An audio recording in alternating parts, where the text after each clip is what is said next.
जय हिंद साथियों, मैं अनूप कुमार आपके अपने YouTube चैनल जयकाव्य एकेडमी पे आपका स्वागत करता हूं। तो साथी, हम लोग देखे थे वंशानुक्रम एवं वातावरण का जो टॉपिक था या चैप्टर था, हमने उसको समाप्त कर लिया है। अब आगे हम चलेंगे अभिवृद्धि एवं विकास पर। सबसे पहले आप लोगों का धन्यवाद करना चाहूँगा कि हमारा YouTube का चैनल जयकाव्य एकेडमी 200 लोगों का परिवार हो चुका है, अर्थात हमारे YouTube चैनल पे 200 सब्सक्राइबर हो चुके हैं। आप लोगों के सपोर्ट के लिए बहुत बहुत धन्यवाद, और ऐसे ही बच्चे आप लोग सपोर्ट बनाए रखिए और मैं आपको बेहतरीन कंटेंट के साथ अवगत कराता रहूँगा। तो आइए बच्चा देखते हैं। अगला जो चैप्टर है हमारा वह है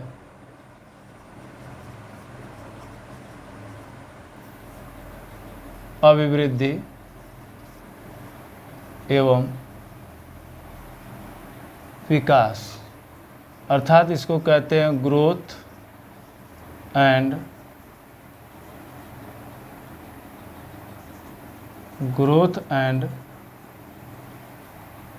डेवलपमेंट। ठीक है बच्चा, सर्वप्रथम हम आते हैं अभिवृद्धि में, देखते हैं कि अभिवृद्धि होती क्या है।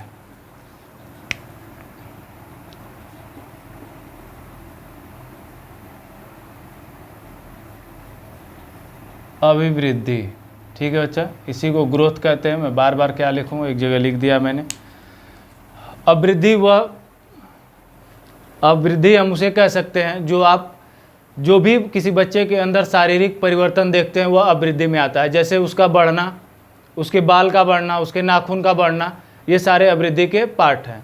तो मतलब कह सकते हैं कि अभिवृद्धि एक बाह्य द्योतक है, या किसी बच्चे के शारीरिक विकास के बारे में जो हम देख पा रहे हैं वह अभिवृद्धि है। ठीक है, तो उसमें देखिए, आइए देख लेते हैं क्या क्या अभिवृद्धि में आता है। जैसे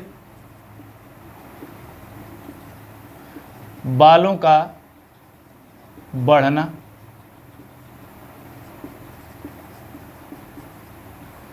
नाखूनों का बढ़ना,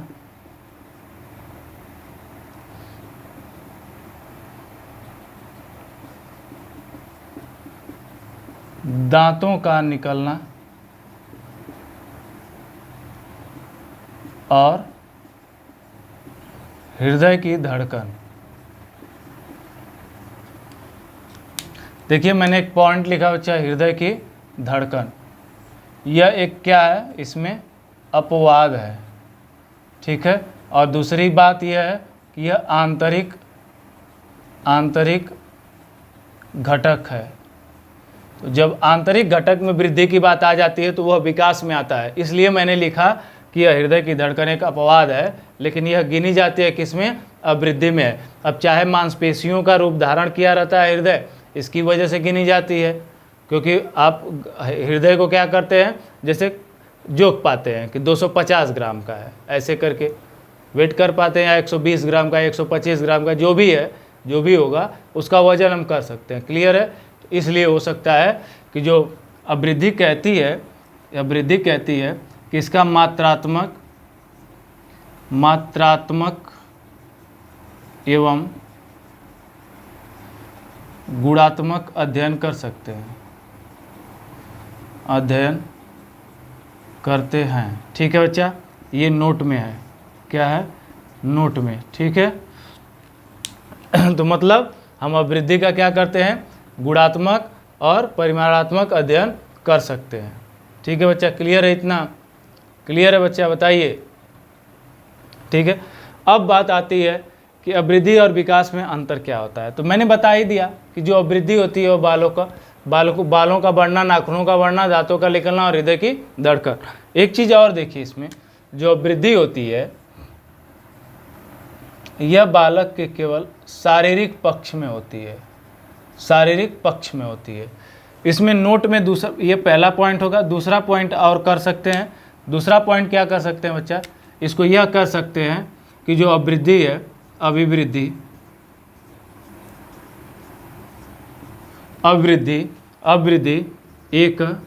एक निश्चित समय तक चलती है, अर्थात यह कुछ समय पश्चात रुक जाती है। क्या बच्चा? रुक जाती है। क्लियर है इतना? यह इसमें आता है। और अवृद्धि का मात्रात्मक एवं गुणात्मक अध्ययन कर सकते हैं। मतलब इसमें गुणात्मक का मतलब होता है, जैसे कि गुणात्मक पूरी तरह से तो नहीं कह सकते, मात्रात्मक अध्ययन कर सकते हैं, लेकिन गुणात्मक अध्ययन नहीं हो सकता। क्योंकि गुणात्मक अध्ययन नहीं ही होगा। ठीक है, मात्रात्मक अध्ययन करते हैं। ठीक है, मात्रात्मक अध्ययन करते हैं। गुणात्मक इसलिए नहीं होगा क्योंकि अवृद्धि में कोई ऐसा विशेष गुण नहीं होता है कि जिसको हमको उसको जानना पड़े। ठीक है, ये गुणात्मक अध्ययन जो होता है वो विकास में होता है, मतलब गुणों का विकास। जैसे आपके अंदर प्रतिभाशीलता आ गई तो वह आपका गुण हो गया। जैसे आप अच्छा क्रिकेट खेल पाते हैं, वो आपका गुण हो गया, क्योंकि सारे विकास से संबंधित हैं। ठीक है बच्चा? तो अवृद्धि एक निश्चित समय तक चलती है, अर्थात यह कुछ समय पश्चात रुक जाती है। वह क्या कहलाती है? अवृद्धि कहलाती है। जस्ट सेकंड बच्चा।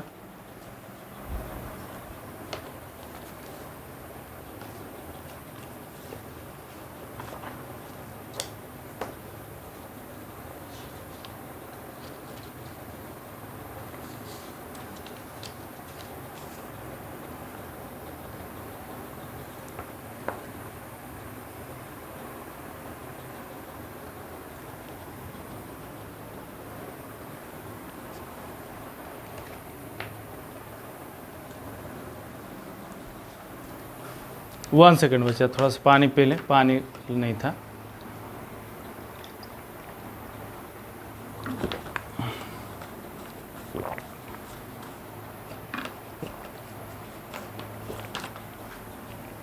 बहुत बच्चा, सेशन को खींच के चलिए बच्चा, खींच के चलिए लेके। ठीक है बच्चा, सेशन को खींच के लेके चलिए ताकि आगे और पढ़ा जा सके बढ़िया से। ठीक है बच्चा? चलिए आगे चलते हैं। इसमें मैंने आपको बताया कि क्या होता है, अवृद्धि एक निश्चित समय तक रुक जाती है। इसमें क्या होता है बच्चा कि जो परिवर्तन होते हैं, क्या परिवर्तन जो होते हैं बच्चा, इसमें जैसे अनुपात में परिवर्तन,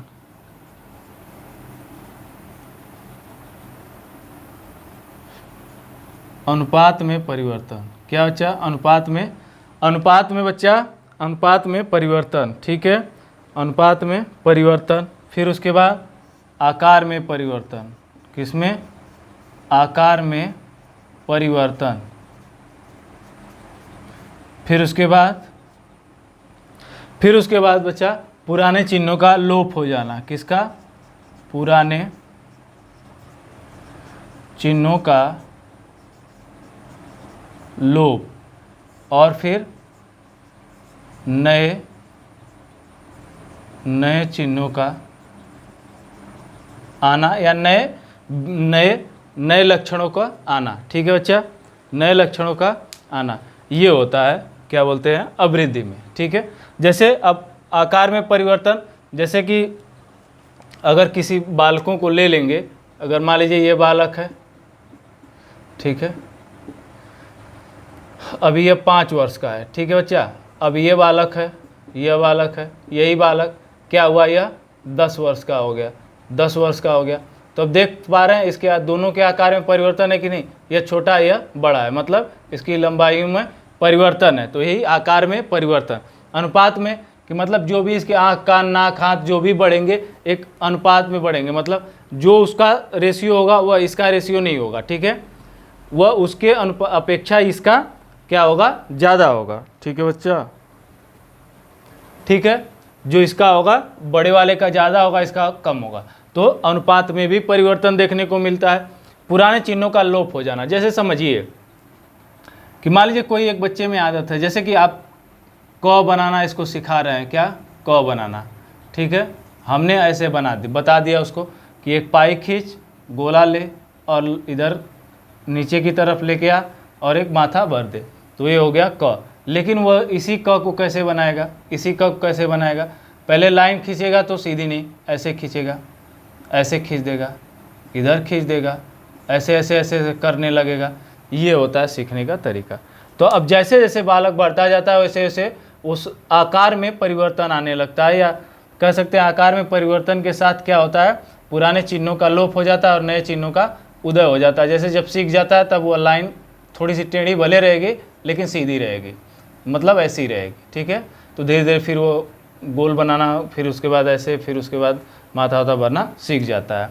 तो यह होता है बच्चा पुराने चिन्हों का लोप और नए नए चिन्हों का आ जाना या नए लक्षणों का आ जाना। इसी को नए चिन्हों का आ जाना, आना का मतलब है नए लक्षणों का आ जाना, ये होता है। क्लियर है बच्चा? इतना क्लियर है बच्चा? खींच के लिए चलिए, ठीक है, क्लियर है। अब आते हैं विकास पे। किस पे बच्चा? विकास पे। तो जो विकास है, क्या बच्चा? विकास, जो विकास है, अब इसको देखते हैं। क्लियर है? तो जो विकास है वह कितने पक्षों में होता है? विकास को कह सकते हैं मुख्यतः 5 पक्ष होते हैं। विकास के पक्ष या विकास जो होता है वो 5 होता है। पहला शारीरिक विकास, दूसरा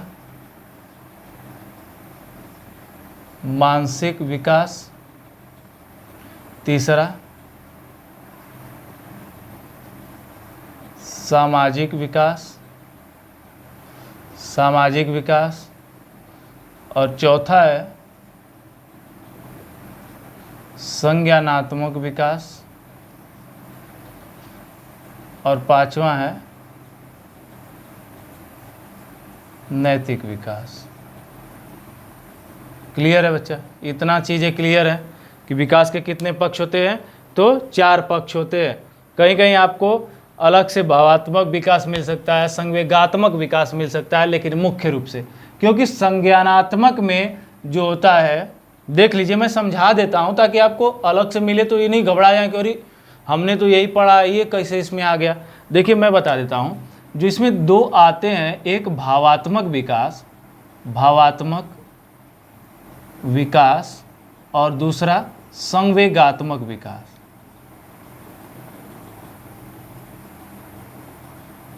ये दोनों संज्ञानात्मक विकास में आते हैं। किस में आते हैं? संज्ञानात्मक विकास में। कौन आते हैं? भावात्मक विकास और संवेगात्मक विकास।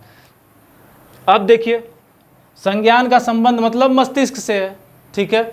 मस्तिष्क में जो भी किसी कार्य को करने के लिए आपके अंदर एक कह सकते हैं कि प्रेरणा जो आती है वह संज्ञान में आती है, आपके मस्तिष्क पटल पे आती है, तब आप क्या करते हैं? उसको कर पाते हैं। जैसे उसी में भावात्मक विकास हो गया। तो भावात्मक विकास जो है, जैसे कि आपके अंदर के जो इमोशन होते हैं, ठीक है, क्या होते हैं? इमोशन। मतलब ये होता है बच्चा, भाव का मतलब कि जो आपके भाव किसी के प्रति प्रदर्शित करते हैं। जैसे मम्मी को देख के बालक क्या करता है? प्रेम का भाव प्रदर्शित करता है। अब देखिए इसी भाव में संवेग भी आ गया। भाव कैसा होता है? प्रेम का, और प्रेम क्या है? संवेग है। क्लियर है? दोनों एक ही हैं, इसीलिए मैंने संज्ञानात्मक लिख दिया था बस, लेकिन आप समझ लीजिए, ऐसे छोड़ देता हूँ। तो शारीरिक विकास में क्या होता है बच्चा? शारीरिक विकास में अभिवृद्धि होती है। क्या होती है? अभिवृद्धि, अवृद्धि होती है। दूसरी बात, मानसिक विकास में क्या होता है? बालक के, कह सकते हैं बालक के मस्तिष्क का विकास, मस्तिष्क का विकास। मतलब इसका क्या है? मस्तिष्क के विकास का मतलब दृढ़ीकरण। किसका? मस्तिष्क का। क्लियर है बच्चा? देखिए चलो खींच के, शाबाश मेरे शेरों। देखिए सामाजिक में क्या होता है? बालक, सामाजिक में क्या होता है? देखिए बालक पास पड़ोस के बच्चों के साथ खेलना, यह है सामाजिक विकास। क्योंकि प्रारंभ में बच्चा क्या होता है? उसका परिवार ही समाज होता है। अब संज्ञानात्मक में मैंने अभी बताया, भावों का मतलब भावों से है। भावों का मतलब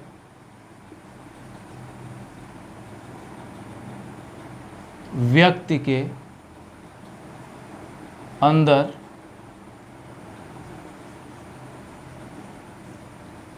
किसी समय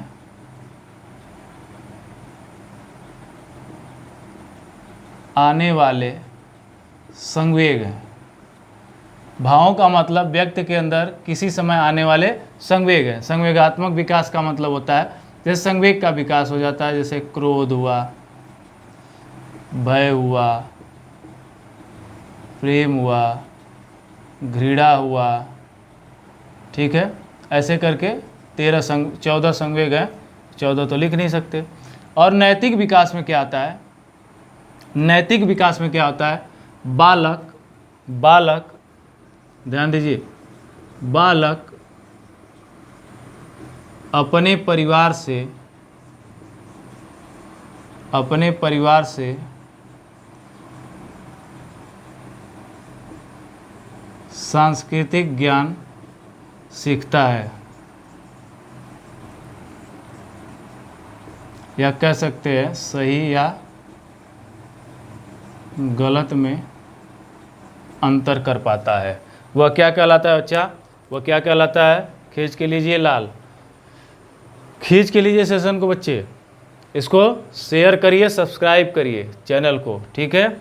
अब क्या होता है नैतिक विकास में? बालक अपने परिवार से सांस्कृतिक ज्ञान सीखता है और सही गलत में अंतर पा पाता है।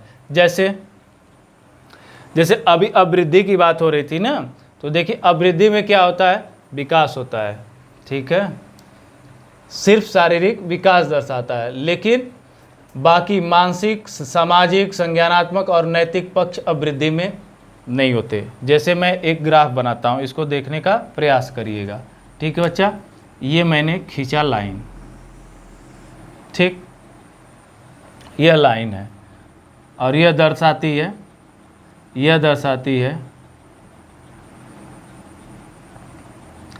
जैसे मैं 2 लाइन खींच रहा हूँ, देखिए एक ऐसे हो गई और एक ऐसे हो गई, ठीक, और फिर उसके बाद एक ऐसे हो गई और फिर एक ऐसे हो गई। अब देखिएगा यहाँ प्रारंभिक समय है, बालक का कौन है? प्रारंभिक काल, प्रारंभिक समय, या कह सकते हैं शैशवावस्था।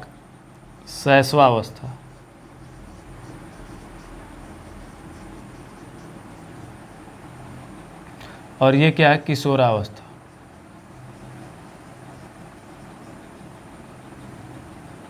किशोरावस्था,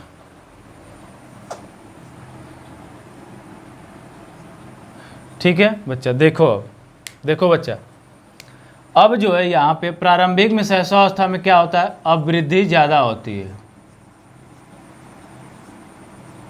अभिवृद्धि ज़्यादा होती है और विकास कम होता है। और जब आगे चलता है बालक, तो यहाँ पे क्या होता है? विकास ज़्यादा होता है और अभिवृद्धि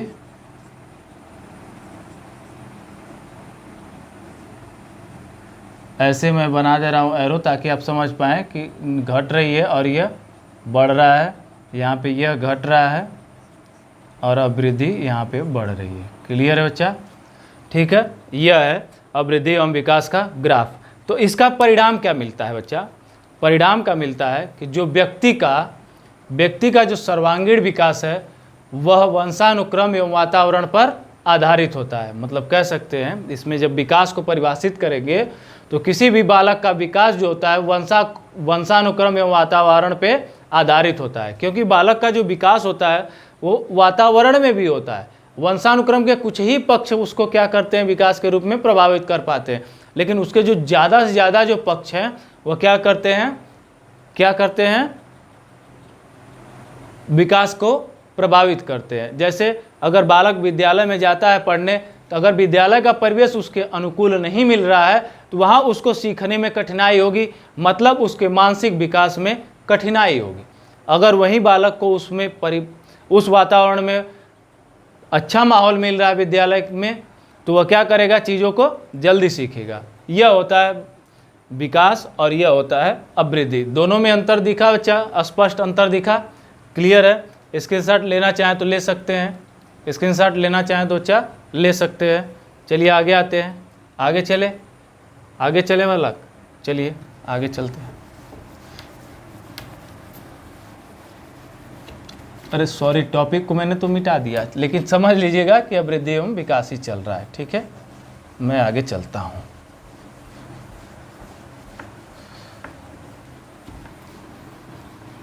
यही मिटाना पड़ता है बार बार।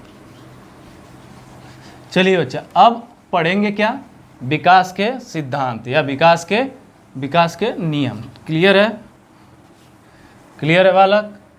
अब क्या पढ़ेंगे हम, विकास के सिद्धांत या विकास के नियम पढ़ेंगे, ठीक है।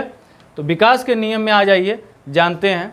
जैसे कि इसमें और दिया है कि अभिवृद्धि में बालक जैसे कि प्रारंभ काल में कितना वृद्धि करता है, फिर उसके बाद बाल्यावस्था में कितना करता है, किशोरावस्था में कितना करता है। ये टॉपिक मैंने इसलिए होल्ड कर दिया इसमें कि हम लोग जब बाल विकास की अवस्थाएं पढ़ेंगे तो उसमें सारी चीज़ें पढ़नी पड़ेगी, तो दोबारा 2 बार एक ही चीज़ को पढ़ाने का कोई मतलब नहीं है, ठीक है। तो इसलिए इसको मैं उसमें नहीं पढ़ा रहा हूँ अभिवृद्धि में।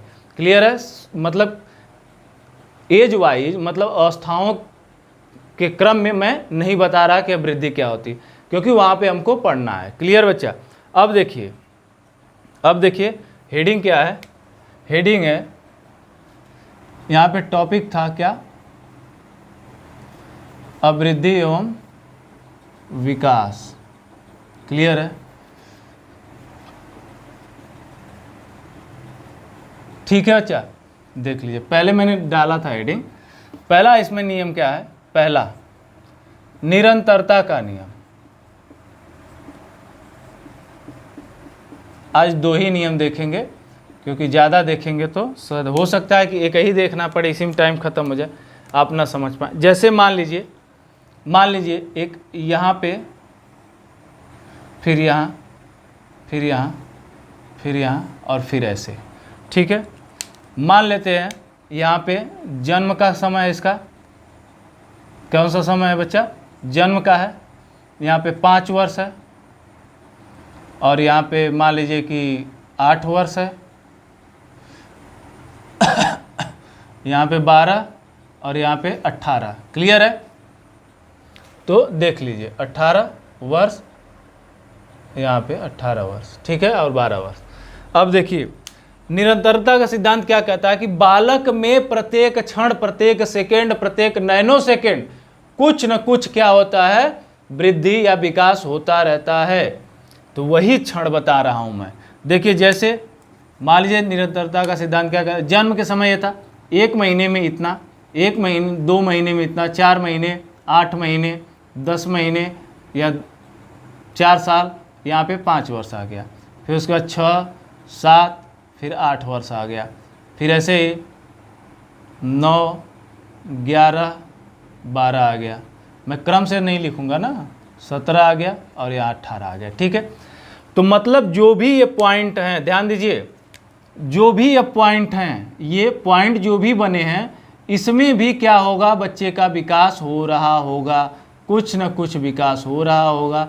जहाँ हो सकता है कि हमको त्वरित दृष्टिगत ना हो, क्योंकि विकास जो है कहता है कि जो विकास की प्रक्रिया है वह धीमी और दृढ़ता के साथ होती है, ठीक है बच्चा। विकास की प्रक्रिया धीमी और दृढ़ता के साथ होती है। तो जन्म के समय बालक इतना था, मतलब ये कुछ नहीं जानता था। अब जब 2 महीने का हुआ तो धीरे धीरे सिर इधर उधर घुमाने लगता है, 5 महीने का हुआ तो धीरे धीरे क्या बोलते हैं, अपने शरीरों पे नियंत्रण स्थापित करने लगता है, जैसे बैठने का प्रयास करता है सहारे के साथ। फिर उसके बाद ऐसे, तो इसमें कुछ न कुछ क्या हो रहा है, निरंतर परिवर्तन चलते जा रहे हैं। यहाँ पे कुछ हुआ, यहाँ पे भाषा विकास शुरू हो गया, यहाँ पे बच्चा वाक्य बोलने लगा, सार्थक शब्दों का प्रयोग करने लगा, ठीक है। और यहाँ पे धीरे धीरे अब बाहरी वातावरण से जुड़ गया, विद्यालय में जाने लगा, विद्यालय में मित्र मंडलियों का निर्माण करने लगा। यहाँ पे बालक और कुछ सीखने लगा, सीखने की प्रक्रिया ज़्यादा हो गई।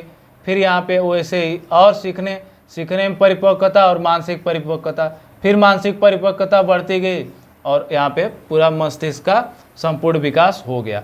तो ये है निरंतरता का सिद्धांत। मतलब कह रहा है कि यह निरंतर क्या होता है, बढ़ता जाता है, घटता जाता है, बढ़ता जाता है, लेकिन चलेगा निरंतर। क्या, कहीं कम होगा, कहीं ज़्यादा होगा किसी एज में, लेकिन निरंतर चलेगा, यह खत्म नहीं होगा। अब आते हैं बच्चा वैयक्तिक भिन्नता का नियम। दूसरा है वैयक्तिक भिन्नता का नियम। किसका? वैयक्तिक भिन्नता का नियम। ठीक है बालक, ठीक है मेरे चीतों, देखो मान लो यहाँ पे एक बालक है,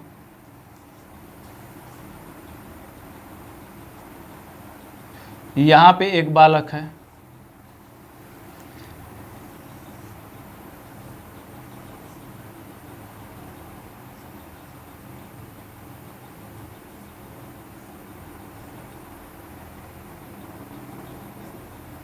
ठीक है। अब देखो दोनों में अंतर, दोनों हैं बालक। मान लो ये भी 8 वर्ष का है और ये भी 8 वर्ष का है। मैं बस जस्ट समझाने का प्रयास कर रहा हूँ, समझिएगा। अब इसमें देखिए, इसकी हाइट में अंतर देखिए, इसकी हाइट और इसकी लंबाई कितनी है। मान लेते हैं इसकी 108 सेंटीमीटर है और इसकी क्या है, 208 सेंटीमीटर है। क्लियर है बच्चा, क्लियर है। लेकिन बाल भी बना दूं? लो भैया, बाल भी बना दे रहा हूँ। जब आप लोगों को लग रहा है कि बाल भी बनाना चाहिए, कनवा भी बना दें? अरे पढ़ लो। 108 सेंटीमीटर, ठीक है।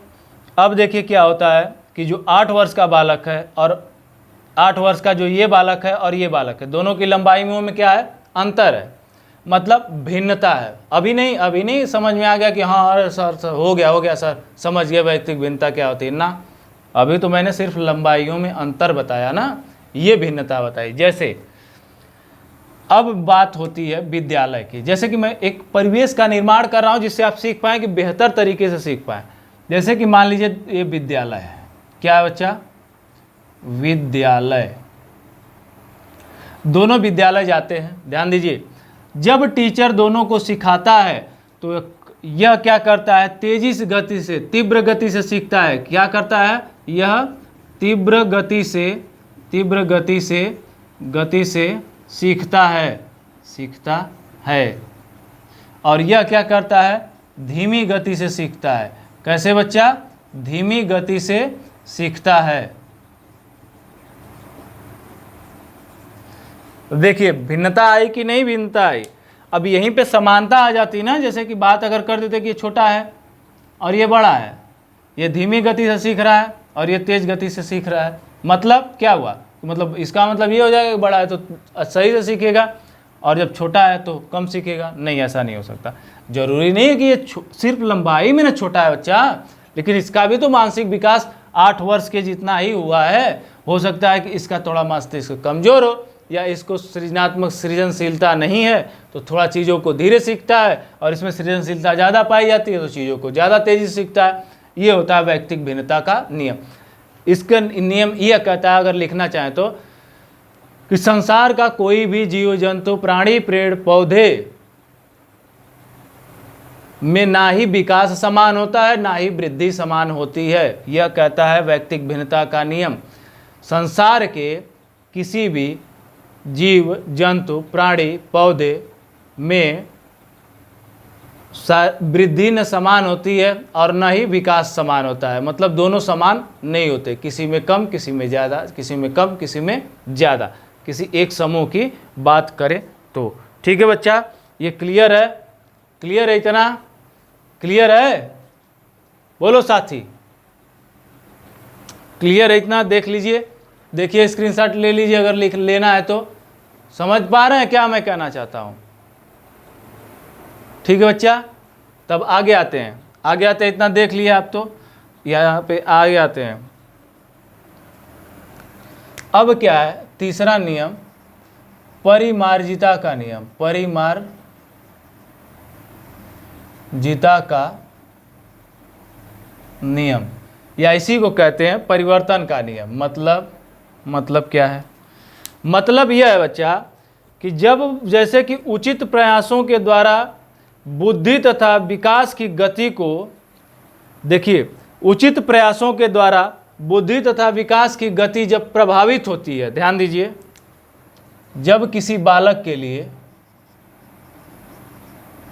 उचित प्रयास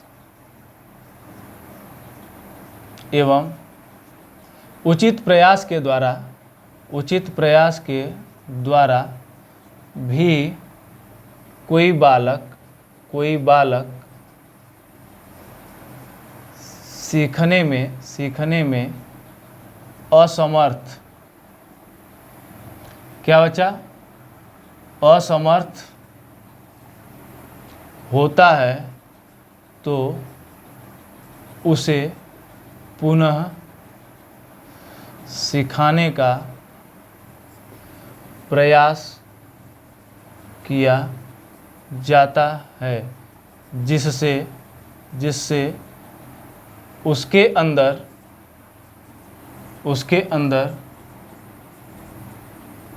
कुछ न कुछ परिवर्तन आएंगे। यही कहता है परिमार्जिता का नियम या परिमार्जिता का सिद्धांत। यही कहता है परिमार्जिता का सिद्धांत बच्चा। वह कहता है कि जब अगर किसी बालक को हम सिखाने का प्रयास ही नहीं करेंगे या बताने का प्रयास ही नहीं करेंगे तो वह अपनी दैनिक दिनचर्या को किस तरह से बदलेगा। जैसे रोज वो खेल रहा है, मिट्टी से खूब अपने ऊपर फेंक रहा है, खेल रहा है, ध्यान दीजिए, तो अगले दिन हम क्या करेंगे, उसे बताएंगे, आँख में पड़ जाएगी, डांटेंगे तो क्या होगा, अब उसके में बदलाव हो जाएगा। अब वो मिट्टी के साथ खेलेगा लेकिन ऊपर नहीं फेंकेगा। यही होता है परिमार्जिता का नियम, यह कहलाता है परिमार्जिता का नियम। अगला है बच्चा, अगला है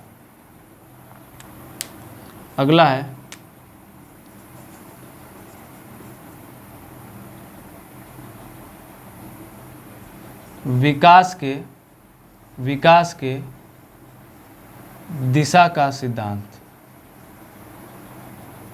क्या बच्चा, विकास के दिशा का सिद्धांत। क्लियर है? तो अब लग रहा है टाइम हो चुका है बच्चा, ठीक है। तो आज के लिए बस सेशन को इतना ही रखते हैं और देख लीजिए, ऐसे ही बेहतरीन सेशन के लिए हमेशा इस चैनल से बने रहिए और चीज़ों को समझने का प्रयास करते रहिए। तो थैंक यू बच्चा, और जय हिंद, जय काव्य अकेडमी।